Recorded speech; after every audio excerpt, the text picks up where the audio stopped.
And I, and I, and. And I, and I, and that was quite a struggle, that period of trying to make some sort of sense of what I was doing.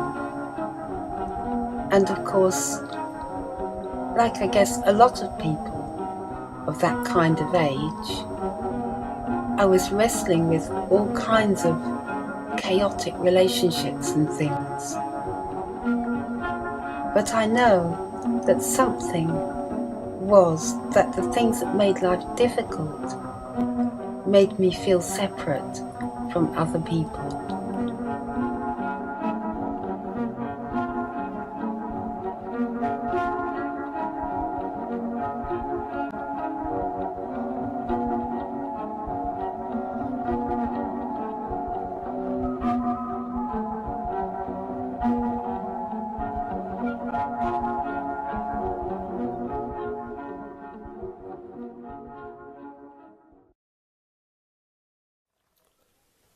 Self-portrait.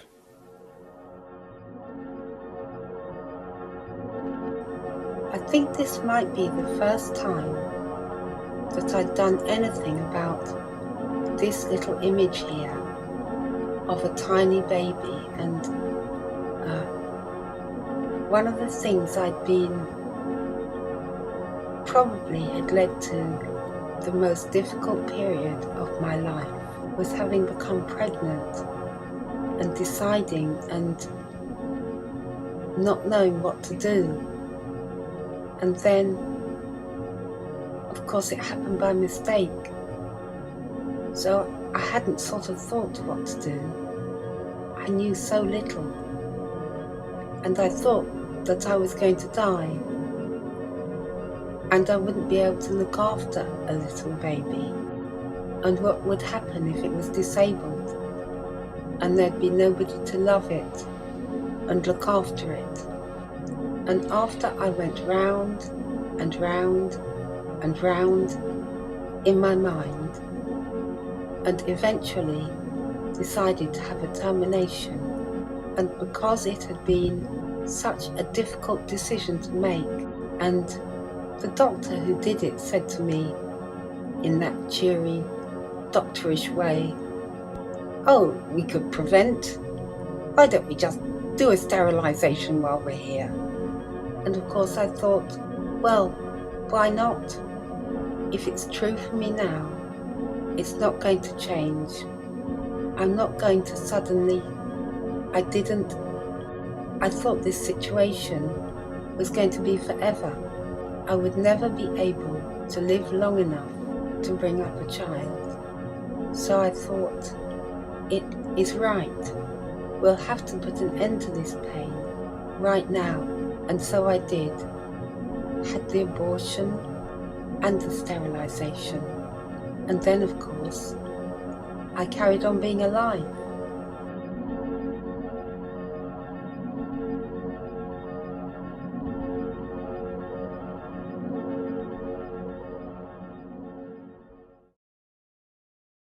None of us can know.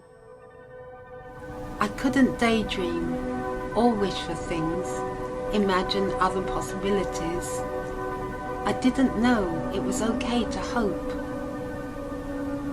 If a young girl asked me what to do, I would say, don't let them do it. Don't bar the door. Don't seal the windows. Leave a little opening. In the end, we just don't know. None of us can know what will really happen. It's not a failing to be uncertain, to leave room for hope.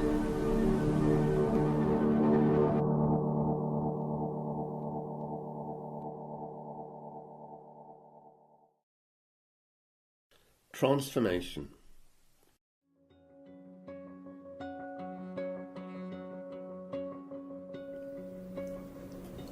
When you think about that, isn't it?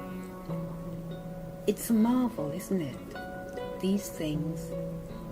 which for me have been so like somebody hanging great heavy lead weights over you, so you can't get up off the floor and move, that those very things, those lead weights, were the things that helped me make something that suddenly stood as an artwork. And that's like an amazing transformation of stuff that is so damaging, kind of threatens to be completely crushing, that can become transformed into something that has its own kind of beauty and place in the world.